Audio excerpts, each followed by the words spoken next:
Hi there, my name's Amanda Godfrey. I'm from Mystical Dragon. I'm a white witch and I'm here today to talk to you about our end of year clear spell. Now this spell particularly went out in our December full moon box, that all the items that you need was in that particular box, but you could of course still do this spell for yourself at home even if you didn't get that particular box from us. This is a really great spell to do in December, of course, so that we can clear and prepare and get ready for a wonderful, bright, brand new year ahead. So this December full moon is really ideal for doing this work. And of course, when we're working with the full moon, we have 3 really potent days that we can work with, which is the day before, the day of the full moon, and the day after the full moon.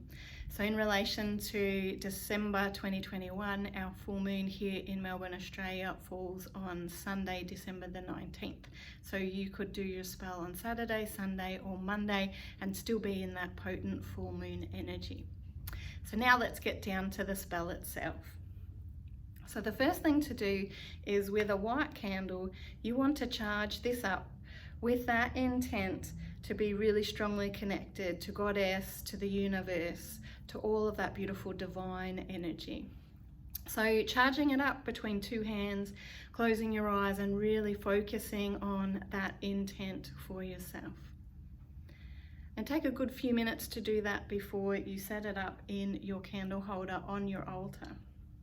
Now, if you don't have a specific candle holder that fits your candle, do know you could put it in a little bowl of salt or a little bowl of sand to be able to stand it up as well. So that's just a good little tip. Then on your altar or your sacred space, have a few items that represent your goals for the year ahead. So have thought about that a little bit. It can be, a combination of cards. It can be items that represent different goals that you have, and it only needs to mean something to you. It doesn't need to mean anything to anybody else. So you could do a combination of those things or stick with one or the other, just depending what you have and what speaks to you. Just putting a few things, a few goals. It doesn't have to be a lot, but maybe just picking a few goals that you want to have represented on your altar to help with that manifesting process now and putting intent in now. Then a piece of amethyst crystal, once again between 2 hands, and charging our amethyst crystal up. This time we've got an invocation that we're going to say, but our intent is essentially the same, being really strongly connected to that universal energy, the divine energy. So our invocation: I call to you, wise Goddess of all creative forces, and ask that you breathe your breath of life into my spirit. Bring your blessings of vision and understanding, please. Show me my biggest lessons from the year that is almost past. Ease my mind and soul and help me to integrate and release these, dear lady. Remind me also of the gifts that my spirit possesses, those unique offerings that only I bring to this life. And wise Goddess, help me be revitalized and ready for the new year ahead, knowing I have the skills, abilities, and wisdom to create the life I want. With love and light and harm to none, blessed be. So then we place our amethyst and our white candle together on your altar with those items representing any of your goals, just being with them as well on your altar. So it doesn't need to be a huge space, whatever fits most comfortably for you. But don't light your candle yet, as we're going to move to the bathroom. Now, we have a little cleansing salt that we provided with our full moon box. If you don't have the full moon box, you could certainly use some salts that you might have already at home, perhaps make something up for yourself, that we add to the bath. So creating yourself a beautiful space. Light some of your cleansing incense so that the space is really kept nice, high vibration, nice and clear.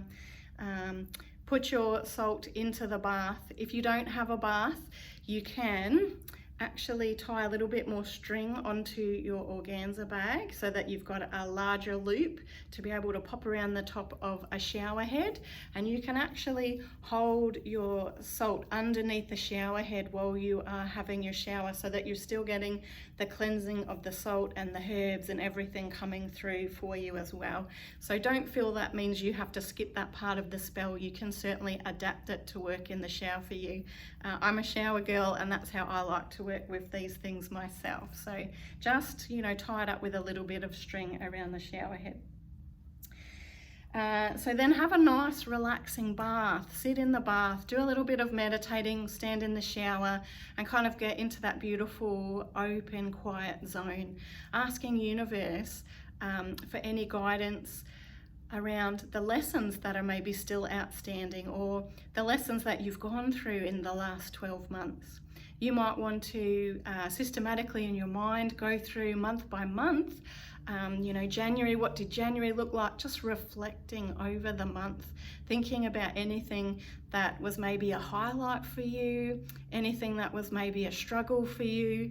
Is any of that still triggering any emotion for you? Because if you have got some negative emotions still being triggered, there might still be something that's left to be healed or cleared from whatever it was. And there's just going through each of the months, seeing what's standing out to you from the year, having some, being grateful for those wonderful highlights and those positive moments. And of course, just taking note of anything that's still kind of triggering you that might be a lesson. And even tuning into those lessons and saying, what was the lesson here? If there was an upsetting situation that occurred, perhaps ponder on what was the lesson here. What was my takeaway from this? Was it maybe that lesson of patience? Was it, what was the lesson? What is it that is my takeaway? Was it that maybe there was nothing I could do there and I just needed to stand my ground and be stepped back? Or was there something else for me to learn or acknowledge or work with here? And then at the end of that, and you might decide that, you hop out of the shower and do a meditation to continue that if it takes you a little while, or in the bath is kind of a bit more ideal because you can spend more time sitting in the bath in that meditative space, in that really beautiful open space. But really just allowing yourself to be open to whatever comes without judgment. It's just about being open to receive the guidance and the insight, so that we can do a little bit of healing and clearing on it if necessary. Or even just acknowledging it sometimes is that really powerful part of, it's just a powerful part of the healing for itself. So, just being open on that level. Then when you're ready, hopping out of your bath or shower and drying off, and then you can move back to your sacred space, and this is where you can light your candle up.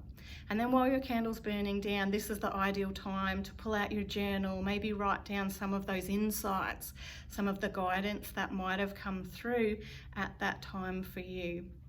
You might find as you're doing some writing, you get some channeled messages that come through, your guides speak loud to you. This is just an ideal time to record anything that is coming through to you from that reflection, from that meditation. Maybe they might start to give you messages for the year ahead, some encouragement and inspiration for the year ahead too, so be open to that as well. Now, I'd also encourage, if you're struggling with any of this, if you're like there's nothing coming, or you're just maybe looking back and doing the reflection and you're feeling the feelings, but the insight isn't really coming for you, then this could be the ideal time to maybe pull out some of your divination tools. Pull out the tarot deck, pull out your oracle deck or your runes or your pendulum or whatever divination tool it is that you feel most guided to or you have the most confidence with. And look to bring through some of that guidance and insight with that particular divination tool. Just being specific with your question. So, if you can see that there was a situation and you're not sure what you were supposed to get out of that situation, what was my learning out of that, then ask specifically around that and then perhaps record some of the insights that come from there. Know that when we hopped out of the shower or the bath, our intent as well, when you're pulling the plug from the bath especially, that, you know, we've been able to clear a whole bunch of stuff by just being reflective. We've been able to release and clear. And so when you pull that plug, you know, have that intent and focus of it's all going down the drain. I don't need to hold on to that anymore. It was just baggage I didn't need. So do hold that intent as well. And you might want to wait to do that after you've done your insights and written, and you know, you kind of feel more in a better space to do that. Or you might find that as soon as you've hopped out of the bath or shower, that's the ideal time to do that as well. So go intuitively what feels most appropriate for you as well. Then the last thing that I wanted to add is this can also be the ideal time, if you have the time, to look ahead, to look at the year ahead. So now I've done some clearing, now I've done some releasing, I've done some healing. You know, what is ahead for me in this new year, this 2022 for us currently? What's ahead, what's to come? So you might want to use the same divination tool or a different divination tool to have a little bit of a look ahead and see what's to come. One of my favorite spreads to do at this time of year is called a 12-month spread, and you literally lay a card for each month. So you've got 12 cards obviously for the next 12 months, and then one card that's like an oversight card, and I usually lay those in a circle. And you can literally start by looking at January and then February and then March, etc., etc. And you can just do one card for each month, or you could do a couple of cards per month if you wanted to. And you could mix up with some tarot and some oracle cards, depending, you know, what you feel confident with or what you're feeling guided to do at the time. But I find that's a really great one to do either in December or January. Obviously, probably most ideal in December, because then you have a bit of a heads up with the energy for January as well. So that'll tend to bring up some themes for each month for you that might be something to be aware of. And some of them are really beautiful, positive themes, and some of them are like, you know, when you can see the challenges, it's not to be overwhelmed by the idea that there's more challenges to go, because honestly, life is about problem solving and moving through challenges. So it's not about getting overwhelmed, it's just about having an awareness. So if you're a little bit more aware, you might be able to conquer those challenges a little bit more easily, or move through those challenges with a little bit more fluidity. You know, it's not just going to sideswipe you. You're like, oh yes, that would be what my divination was showing me. That's what the cards were talking about. Aha, you know, now I can work with this. So I really hope you take some time to really, you know, put all your energy into this spell. Really give yourself a lot of time to nurture yourself, to be really reflective and open to the signs and symbols. Even leading up to doing the spell, you'll probably find universe already starts to bring you some messages and some signs in relation to, you know, maybe giving you a pat on the back, or showing you some of the lessons, already giving you signs about what those lessons are. And if there's something that's really, you know, you're not feeling like is getting resolved, you could even do some extra work, some extra spell work, manifesting or healing around being able to tie up that particular lesson, tie up those loose ends to really clear. So as an example, I love to do clearing work. So I often will use writing, a pen and paper, write down what's going on and how I'm feeling and what's happening, and then burn that and ask Goddess or universe or divinity to help me with clearing this and to resolve it in the best way possible for everybody concerned. So that might be an added step that you could think about doing in the spell itself. So I wish you every success with your end of year clear spell. Lots of energy going on at the moment with this Gemini full moon, sending you lots of full moon blessings and lots of wonderful energy for the year ahead as well.